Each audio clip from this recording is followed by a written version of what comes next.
खबरें।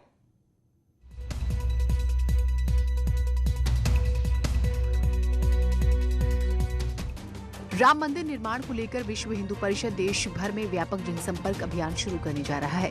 प्रयागराज में श्री राम जन्मभूमि तीर्थ क्षेत्र ट्रस्ट के महासचिव चंपत राय ने बताया है कि राम मंदिर के निर्माण में सभी धर्मों के लोगों से सहयोग लिया जाएगा। वीएचपी के कार्यकर्ता दिल्ली में मकर संक्रांति के दिन देश के प्रधानमंत्री और राष्ट्रपति से मुलाकात कर अभियान का शुभारंभ करेंगे। यह अभियान 15 जनवरी से 27 फरवरी तक चलेगा। इसके साथ ही चंपत राय ने बताया है कि राम मंदिर का निर्माण 3.5 साल में पूरा हो जाएगा। सारे भारतवर्ष के 5 लाख से भी अधिक गांव और 12 करोड़ से भी अधिक परिवारों में जाने का कार्यकर्ताओं ने आकलन किया है। ये दुनिया का सबसे बड़ा जनसंपर्क अभियान होगा। ये अभियान समाज करेगा। शिवसेना के चंदा बटोरने के बयान पर चंपत राय सीधे तौर पर कुछ भी बोलने से बचते नजर आए। मथुरा में श्री कृष्ण जन्मभूमि मामले में कोर्ट के कंडोलेंस होने की वजह से सुनवाई नहीं हो सकी। न्यायालय ने अब इस मामले में सुनवाई की अगली तारीख 4 जनवरी 2021 दी है। इस पर कोर्ट अपना फैसला देगा कि ये सिविल सूट एक्सेप्ट किया जाता है या फिर रिजेक्ट। लखनऊ के रहने वाले मनीष यादव ने खुद को श्री कृष्ण का वंशज बताते हुए सिविल जज सीनियर डिवीजन की अदालत में सिविल सूट दायर किया है, जिसमें उन्होंने श्री कृष्ण जन्मभूमि क्षेत्र में बनी मस्जिद को अवैध बताते हुए उसे हटाने की मांग की है। साथ ही श्री कृष्ण जन्मभूमि की जमीन को लेकर पूर्व में हुए समझौते को भी गलत बताया है। लिखा हुआ है कि वो अतिक्रमण मुक्त हो वो पक्ष तथा ज़्यादा से ज़्यादा जगह श्री कृष्ण जन्मभूमि ट्रस्ट को सौंपी जाए। जैसा कि आज पूर्व भाजपा के जो विधायक हैं अजय पुइया जी, उनके देहावसान के कारण आज कंडोलेंस है, तो नई डेट माननीय न्यायालय ने 4 जनवरी निश्चित की गई है। साधु संतों के साथ अखाड़ा परिषद भी इस बात का ऐलान कर चुका है कि अयोध्या के बाद मथुरा और काशी की बारी है। शाहजहांपुर में जेल प्रशासन की बड़ी लापरवाही सामने आई है। जेल में रेप के दोषी कथावाचक आसाराम की तस्वीर लगाकर सत्संग का आयोजन किया गया। सत्संग के लिए जो मंच बनाया गया था उस पर आसाराम की तस्वीर लगी थी और इसके आगे जेल प्रशासन के अधिकारी बैठे दिखे। दरअसल सत्संग का आयोजन लखनऊ से आए आसाराम के अनुयायियों ने किया था। अनुयायियों ने कैदियों को कंबल और ऋषि प्रसाद नाम की पत्रिका भी बांटी। हालांकि जब रेप पीड़ित के परिवार ने विरोध जताया तो जेल प्रशासन ने सफाई दी और खुद को पाक साफ बताया है। वो आरोपी हैं। उसमें जो बैनर लगा हुआ है वो एक, जैसे आप कोई वितरण करने आते हैं, कोई चीज बांटने आते हैं तो आप अपना कुछ तो लगाएंगे आइडेंटिफिकेशन की, तो वो मात्र वही है और कहीं कुछ भी नहीं है किसी तरीके का। आप मानते हैं गलती क्यों हुआ है? क्या चीज? सब गलती हो गई। नहीं, कंबल वितरण तो गलती नहीं है। कंबल वितरण तो होना ही चाहिए था। फोटो गलती से लग गया होगा। नाबालिग से रेप के आरोप में आसाराम जोधपुर जेल में कई सालों से बंद है। अलीगढ़ मुस्लिम यूनिवर्सिटी के 100 साल पूरा होने पर शताब्दी समारोह का आयोजन किया गया, जिसमें प्रधानमंत्री मोदी बतौर चीफ गेस्ट वर्चुअली जुड़े।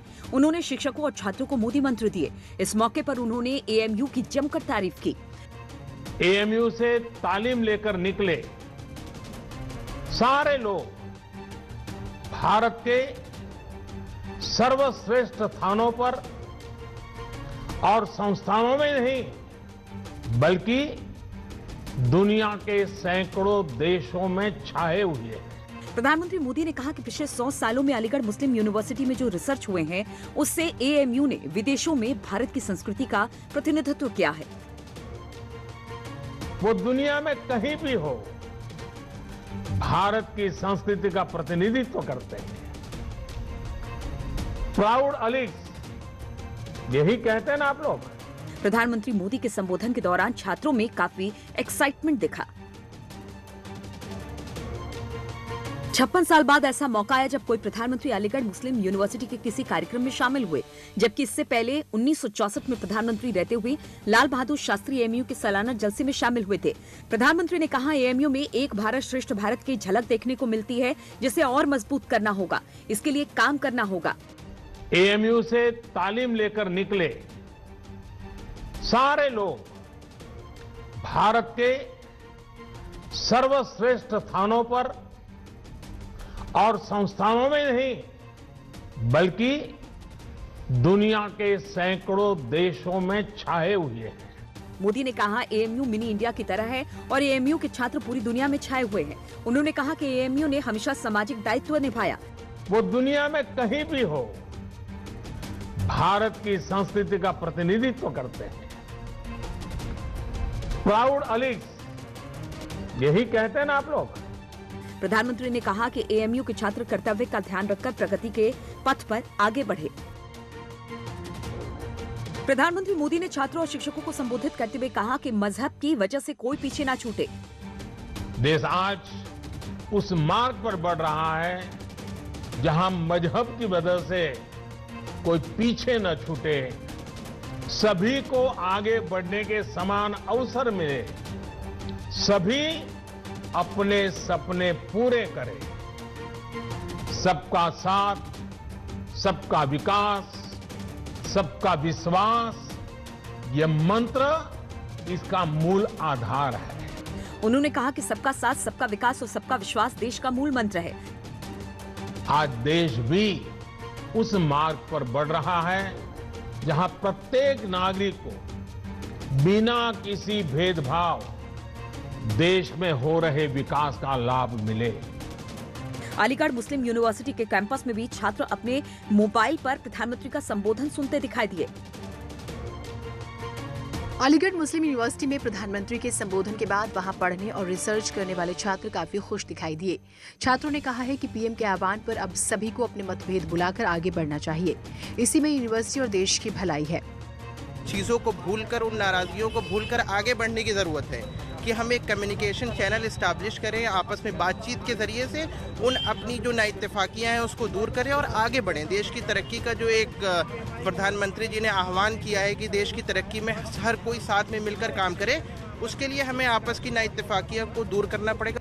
पिछले कुछ सालों में यहाँ होने वाले विवाद पर वहाँ के शिक्षक बोले कि आज प्रधानमंत्री के संबोधन ने यूनिवर्सिटी पर लगे कलंक को मिटा दिया। उन्होंने कहा है कि प्रधानमंत्री की स्पीच से उन लोगों को सबक लेना चाहिए जो लोग एएमयू को जिन्ना से जोड़ते थे। अलीगढ़ मुस्लिम यूनिवर्सिटी का जो कंट्रीब्यूशन है उसका एतराफ़ किया है वज़ीर आज़म ने, ये अहम बात है। दूसरी बात यह कि 1947 की जंग आज़ादी में एएमयू का बहुत बड़ा रोल रहा है, यहाँ के स्वतंत्रता सेनानियों को बहुत बड़ा रोल रहा है। तो ये इल्ज़ाम खत्म हो गया जो लोग लगाते थे, स्वार्थी लोग, कि जिन्ना से हमें जोड़ते थे। क्या मतलब है जिन्ना से?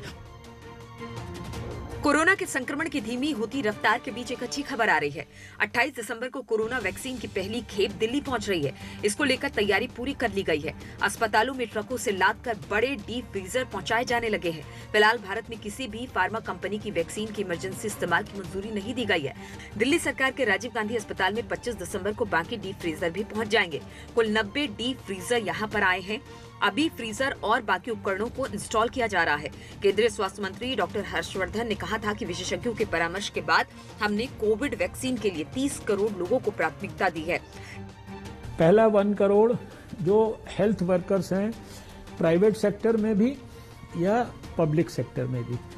दूसरे 2 करोड़ लोग वो हैं जो कि दूसरे नंबर पे प्रायोरिटी वाले जो फ्रंट लाइन वर्कर्स, हमारे पुलिस की फोर्सेस हैं, पैरामिलिट्री फोर्सेस हैं, हमारे मिलिट्री की फोर्सेस हैं, या हमारे सैनिटेशन स्टाफ है, कॉरपोरेशन के अंदर जो लोग फील्ड में फ्रंट लाइन में काम कर रहे हैं।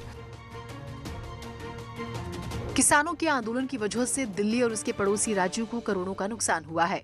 Confederation of all India trade की माने तो किसानों के प्रोटेस्ट की वजह से 14,000 करोड़ के कारोबार का घाटा हो चुका है, जिसमें न सिर्फ दिल्ली बल्कि आसपास के राज्य भी शामिल हैं। दिल्ली की सीमाओं पर कई दिनों से किसान डटे हुए हैं और इसकी वजह से ट्रांसपोर्टेशन में दिक्कत हो रही है। सामान एक जगह से दूसरी जगह पहुंचने में परेशानी हो रही है। कॉन्फेडरेशन की माने तो अगर डेडलॉक खत्म नहीं हुआ तो आने वाले दिनों में जरूरी सामान की दिक्कतें भी हो सकती हैं। पिछले 26 दिनों में किसानों के आंदोलन के कारण से दिल्ली और आसपास के राज्यों में लगभग 14,000 करोड़ के व्यापार का नुकसान हुआ है। फिक्र की बात यह है कि अभी भी किसानों का प्रदर्शन जारी है। सरकार के लाख समझाने के बावजूद किसान बातचीत को तैयार नहीं है, जबकि सरकार बार बार कह रही है कि बातचीत से ही समस्या का समाधान होगा, प्रदर्शन से नहीं। आगरा में यमुना एक्सप्रेस वे पर दिल दहला देने वाला हादसा हो गया। यहाँ एक कार कैंटर से टकरा गई। हादसे में कार सवार 5 लोगों की जिंदा जलकर मौत हो गई। यह हादसा थाना खंदौली इलाके में हुआ। लखनऊ के रहने वाले मुरली मनोहर अपनी पत्नी का इलाज कराने के लिए कार से दिल्ली जा रहे थे। तभी एक्सप्रेस वे पर एक कैंटर से उनकी कार टकरा गई। बताया जा रहा है कि कैंटर का फ्यूल टैंक फटने से कार में आग लग गई और कार सवार लोगों को उतरने तक का मौका नहीं मिला। हादसे में कार में बैठे 5 लोगों की मौत हो गई। आज सुबह तड़के एक कंटेनर और स्विफ्ट डिजायर गाड़ी में टक्कर हो गई, जिसमें फ्यूल टैंक कंटेनर का फट गया और स्विफ्ट डिजायर गाड़ी में आग लग गई। पुलिस को सूचना मिली, मौके पर पुलिस आई और रेस्क्यू ऑपरेशन करते हुए आग को बुझाया गया। लेकिन जब गाड़ी में स्विफ्ट डिजायर में सवार 5 व्यक्ति थे, उनकी जल करके मौत हो गई है। बताया जा रहा है कि परिवार ने कार को किराए पर लिया था। मौके पर पहुंची पुलिस ने एक्सप्रेसवे से ट्रक और कार को हटाया, साथ ही शवों का पंचनामा भर के पोस्टमार्टम के लिए भेज दिया। हादसे के बाद पूरे इलाके में दहशत है। समाजवादी पार्टी के कद्दावर नेता आजम खान की मुश्किलें कम होती नहीं दिख रही हैं। आजम और उनके बेटे अब्दुल्ला आजम के 2 मामलों में मुरादाबाद के MP MLA कोर्ट में पेशी थी। फिलहाल उन्हें जमानत नहीं मिली है। अब इस मामले में 6 जनवरी को उनकी अगली पेशी है। आजम खान के वकील शाहनवाज नकवी ने कहा है कि अब वो फिर जमानत के लिए आवेदन करेंगे। उन्होंने उम्मीद जताई है कि जल्द ही आजम को जमानत मिल जाएगी। आजम और उनके बेटे फिर सीतापुर जेल के लिए रवाना हो गए हैं। इसमें 3 मामलों में आज सुनवाई थी। 2 छंडेट से संबंधित हैं और 1 थाना कटघर से संबंधित है। अच्छा, क्या आज आपने बेल नहीं डाली अभी? आज उनको जो तलब किया गया था वो कस्टडी के लिए तलब किया गया था जी। तो आज उनकी कस्टडी, वो कटघर वाले केस में कस्टडी हुई है। ये मामला बीजेपी नेता और फिल्म अभिनेत्री जयाप्रदा पर विवादित टिप्पणी का है। अब 6 जनवरी को उन्हें फिर से मुरादाबाद कोर्ट में पेश होना होगा। इस मामले में समाजवादी पार्टी के सांसद डॉक्टर ST हसन भी आरोपी हैं। कानपुर के बिकरू कांड में SIT की रिपोर्ट में खुलासा हुआ है कि पुलिस के कई बड़े अफसरों की मदद से विकास दुबे फला फूला। विकास दुबे और उसके गैंग को बढ़ावा देने वाले इन अफसरों पर कार्रवाई के लिए SIT ने सिफारिश की है। जांच के बाद दोषी पुलिस प्रशासनिक अफसरों पर कड़ी कार्रवाई की जाएगी। SIT ने अपनी जांच में तत्कालीन SP ग्रामीण को भी दोषी माना है। SP ग्रामीण को दबिश टीमों को जरूरी बचाव उपकरणों की व्यवस्था सुनिश्चित करने का दोषी माना गया है। SIT ने 23 पुलिसकर्मियों की शुरुआती रिपोर्ट सौंप दी है। कानपुर रेंज के IG मोहित अग्रवाल ने बताया है कि SIT की रिपोर्ट के आधार पर जल्द ही दोषी अधिकारियों पर विभागीय कार्रवाई की जाएगी। देखिए, SIT ने जो अपनी जांच रिपोर्ट दी है उसमें कुछ गजेटेड ऑफिसर्स को दोषी पाया गया है और कुछ हमारे जो नॉन गजेटेड ऑफिसर्स हैं, इंस्पेक्टर्स एंड बिलो, उनको भी उसमें दोषी पाया गया है। कांड की जांच करने वाली SIT ने तमाम पुलिसकर्मियों को इस बात का दोषी माना है कि उनके विकास और विकास के गुर्गों से संबंध रहे हैं। उन्होंने उसके फलने फूलने में योगदान किया है। SIT ने संस्तुति की है। इन पुलिस वालों के ऊपर कार्रवाई करने के लिए अब इनकी विभागीय जांच की जा रही है। लखनऊ के मड़ियाव इलाके में डबल मर्डर से सनसनी फैल गई। मामले में पुलिस ने 5 आरोपियों को गिरफ्तार कर लिया। ये मामला दूसरी पत्नी समेत बुजुर्ग की हत्या का है। पुलिस के मुताबिक प्रॉपर्टी के लालच में पहली पत्नी के बच्चों ने बुजुर्ग और दूसरी पत्नी की गला दबाकर हत्या कर दी। पुलिस ने तेजी दिखाते हुए बुजुर्ग के 3 बेटों और 2 पोतों को हत्या के आरोप में गिरफ्तार कर लिया है। इसी उत्तेजना में आकर के, गुस्से में आकर के, आक्रोश में आकर के इन लोगों ने इन दोनों व्यक्तियों की, मैंने अपने पिता की और पिता की दूसरी महिला की शॉल से गला दबा के हत्या कर दी। पुलिस खबर मिली, पुलिस ने तत्परता से कार्रवाई करते हुए सभी 5 लोगों को गिरफ्तार कर लिया है। वारदात के बाद से इलाके के लोगों में खौफ देखा जा रहा है। पुलिस कमिश्नर के द्वारा कार्रवाई की बात की गई है और साथ ही साथ उनको गिरफ्तार भी कर लिया गया है। इसमें देखने वाली बात ये होगी कि कार्रवाई के बाद में और क्या अन्य चीजें निकल के सामने आती है। कैमरापर्सन रवि के साथ प्रशांत पांडे, न्यूज़ 18 लखनऊ। मेरठ में सफाई कर्मियों ने सड़क पर घंटों हंगामा किया है। इतना ही नहीं, नाराज सफाई कर्मियों ने अपने सुपरवाइजर को ही सड़क पर दौड़ा कर पीट दिया। मेरठ के थाना सिविल लाइन इलाके में नगर आयुक्त ने काम पसंद नहीं आने पर एक महिला सफाई कर्मी को नौकरी से निकालने की बात कही थी। बताया जा रहा है कि महिला को नौकरी जाने का सदमा लग गया और उसे हार्ट अटैक हो गया। नाराज सफाई कर्मियों ने इब्स चौराहे पर इकट्ठा होकर हंगामा किया और उन्हें समझाने आए सुपरवाइजर को पीट दिया। सफाई कर्मियों का आरोप है कि मेरठ में नगर आयुक्त मनीष बंसल मनमाने आदेशों की वजह से सफाई कर्मियों को नौकरी से निकाल रहे हैं। अब सफाई कर्मी आंदोलन के मूड में नजर आ रहे हैं। इनकी मांग है कि आरोपी नगर आयुक्त के खिलाफ कड़ी कार्रवाई की जाए। कल उस महिला को यहाँ से हटाया गया था। जब उस महिला को हटाया गया यहाँ पर, आज महिला को छुट्टी नहीं मिली। सुबह ड्यूटी आई, वो जैसे कहाँ से हटाया गया था? कहाँ से हटाया गया था? ड्यूटी से हटाया गया था उसको। अच्छा। तो जैसे वो आई, आके उससे कहा तुम्हें ड्यूटी से हटा दिया गया, उसको तुरंत अटैक पड़ गया। हम लोग सारे कर्मचारी उसको लेकर नर्सिंग होम यहाँ पर आ गए। मुंबई में कोरोना नियमों का उल्लंघन करते हुए हाई प्रोफाइल पार्टी की जा रही थी, वो भी दिए गए नियमों को ताक पर रखकर। पुलिस ने पार्टी में 3:30 बजे रात को छापा मारा तो 34 लोग मौजूद थे। बताया जा रहा है कि इन लोगों में कई सेलिब्रिटीज भी शामिल हैं। ये पार्टी मुंबई के JW मैरिट होटल में चल रही थी। पार्टी में 19 लोग दिल्ली से आए थे, कुछ पंजाब और दक्षिण मुंबई के रहने वाले। ज्यादातर ने शराब पी रखी थी। इन सभी पर कोरोना नियम तोड़ने के आरोप लगे हैं। जिन 34 लोगों को गिरफ्तार किया गया है उनमें क्रिकेटर सुरेश रैना, गायक गुरु रंधावा भी शामिल हैं। हालांकि बाद में सुरेश रैना और गुरु रंधावा को बेल मिल गई। इसके अलावा कुछ महिलाओं को भी गिरफ्तार किया गया था। मुंबई पुलिस ने सुरेश रैना समेत इन सेलिब्रिटीज के खिलाफ IPC की धारा 188, 269 और 34 के तहत केस दर्ज किया। इन लोगों को जो महिलाएं हैं उनको 41D का नोटिस देके उनको छोड़ा गया था। जो कस्टमर्स थे उनको अरेस्ट करके बेल आउट किया गया है। मैनेजमेंट के लोगों पे कार्रवाई चल रही है पुलिस स्टेशन में। तो बेसिकली ये इन view of Covid.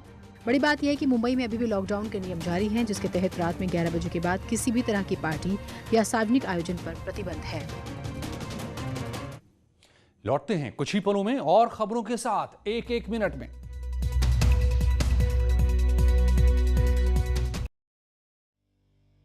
News 18 India